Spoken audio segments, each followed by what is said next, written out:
In the name of the Father, Son, and Holy Spirit. Amen.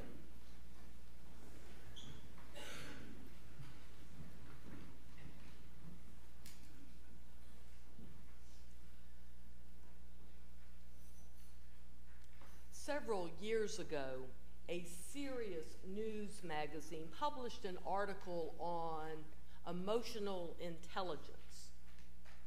Behavioral scientists around the world had established a working definition and an instrument of assessment for emotional intelligence.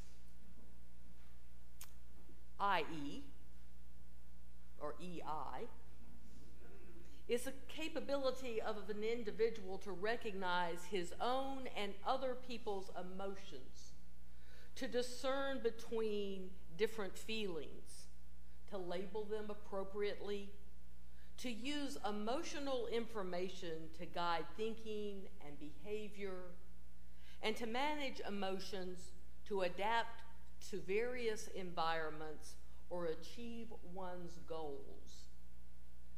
Research has shown that people with high emotional intelligence have greater mental health, have higher job performance, and exhibit broader leadership skills.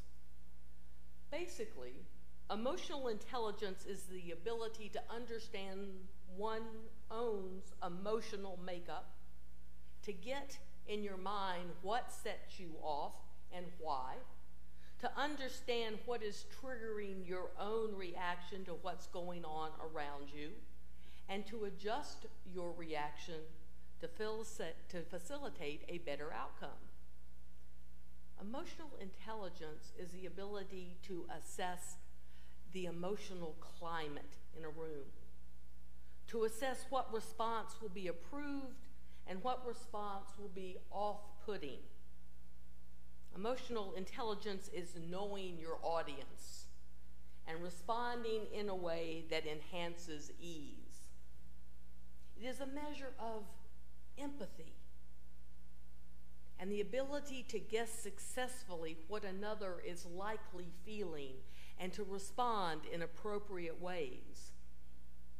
People with high emotional intelligence draw people to them.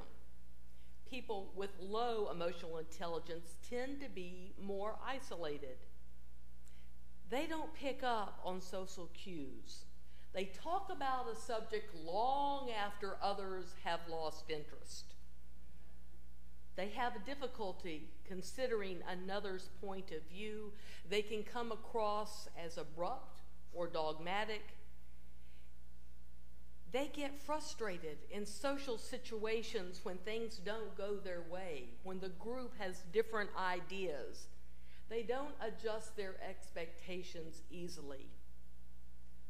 Someone can have high IQ and low emotional intelligence. One can process complex ideas and be clueless how they are coming across to others. Think Sheldon Cooper on The Big Bang Theory. High IQ, low EQ. When I read this article, I was reminded of someone I worked with. I had an epiphany. I was converted.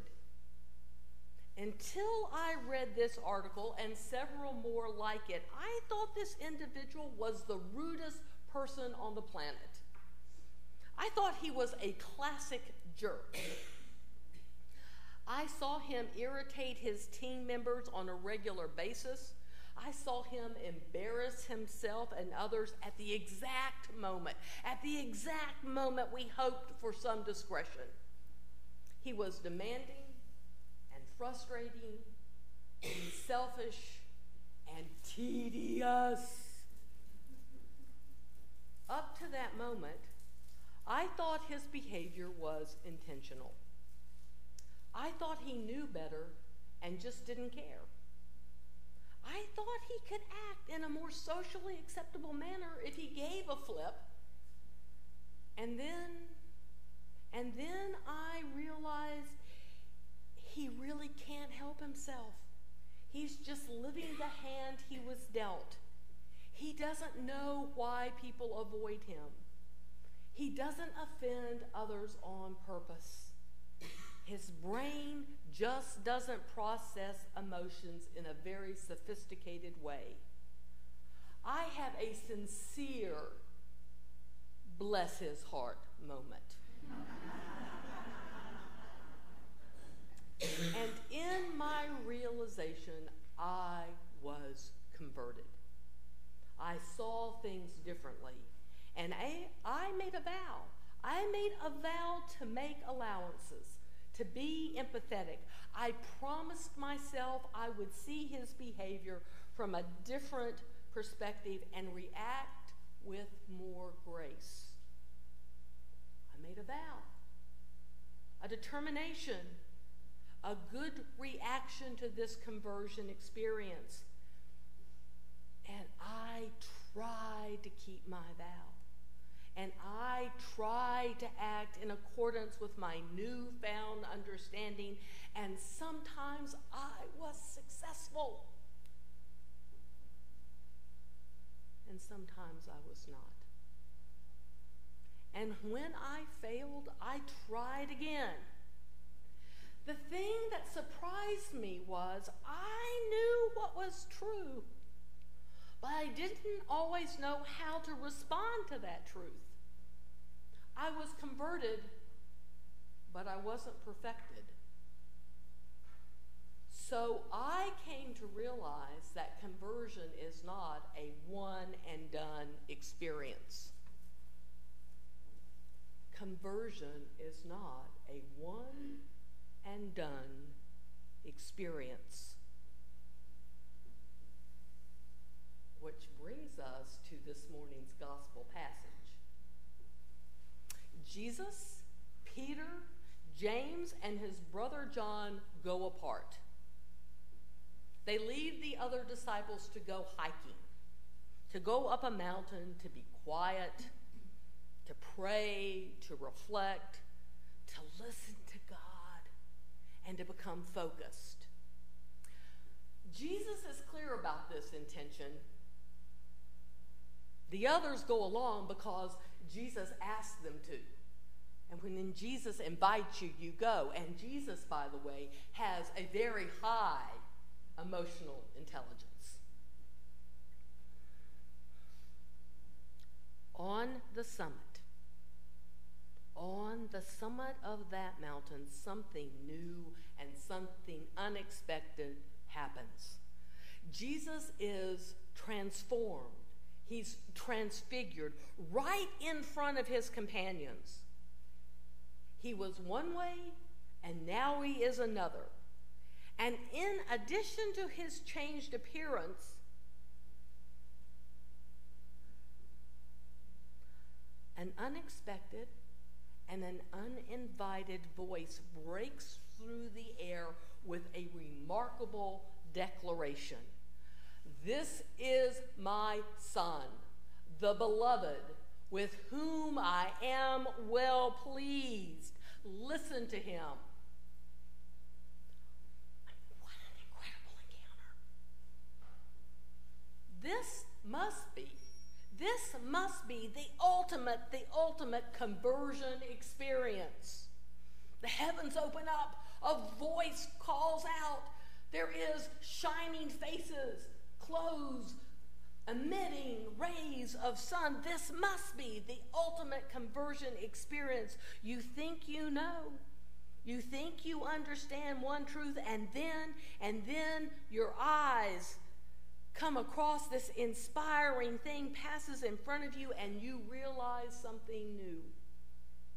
You find a new truth that changes your perception and calls you to act differently. On that mountain, Jesus is transfigured, but Peter, James, and John are converted. The three climb up that mountain with one idea about Jesus, and they come down the hill with a truly new appreciation. They know something different. They have confidence and conviction in their new knowledge. They come down the mountain knowing Jesus is the Son of God, the beloved. They come down that mountain, and every intention in their being is to live a life dedicated to that new understanding. They are converted. But alas, they are not perfected.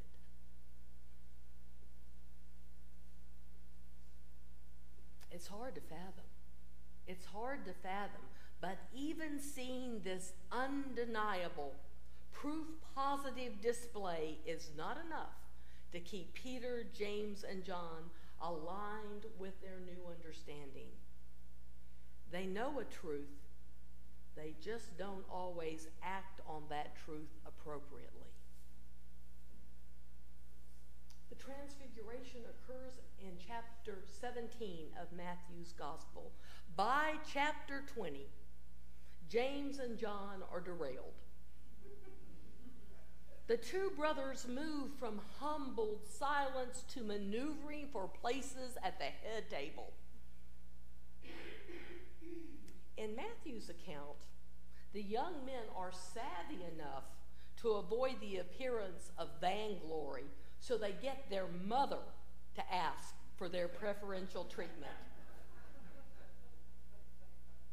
They are converted, but not perfected. 2 chapters later, Peter the rock, crumbles. Given the opportunity, given 3 opportunities to acknowledge the truth he knows to be truth, to claim kinship and alliance with Jesus, God's beloved Son, he denies.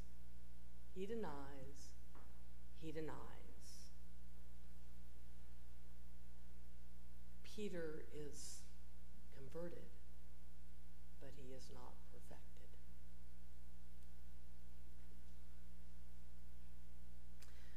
This would be a very, very, very sad and sorry state of affairs if the story ended here. But it doesn't. Later, at the tomb,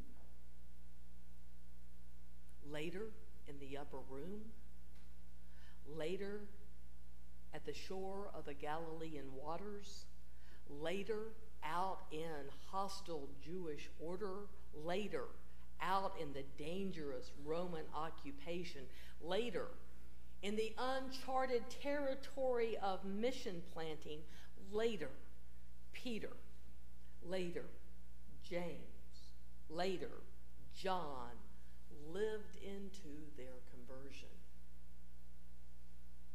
Later they wavered. Later they righted. Later they wavered. Later they righted. Here's the thing about conversion. It's not a one and done event.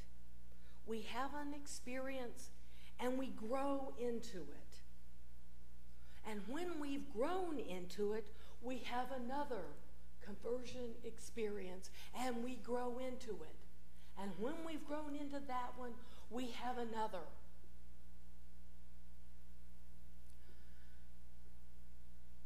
One day, after getting really irritated with my coworker with the low emotional intelligence, I said to him,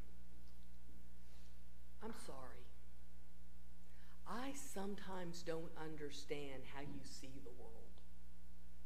I sometimes don't understand why you respond the way you do. And I want to be more accepting, and I want to be more pleasant. I don't always succeed." And he said, "I think it's nice you want to try to be nice to me. I think it's nice you want to try to be nice to me." His reaction reminded me of a prayer by the spiritual icon Thomas Merton, who wrote, "My Lord God, the fact that I think I'm following your will does not mean that I am actually doing so, but I believe that the desire to please you does in fact please you. And I hope I have that desire in all that I am doing." I hope I have the desire to please you in all that I am doing.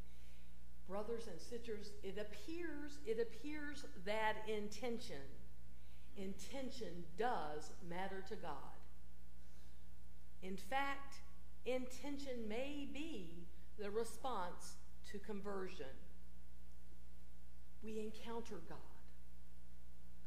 We want to desire to please God, and with that intention, we grow. We grow into perfection. We encounter God anew, and we desire to please God in new or deeper ways, and we grow into that perfection. So, conversion is not a one and done. Conversion is not instant perfection. It is an ongoing dynamic. And when we engage that dynamic, God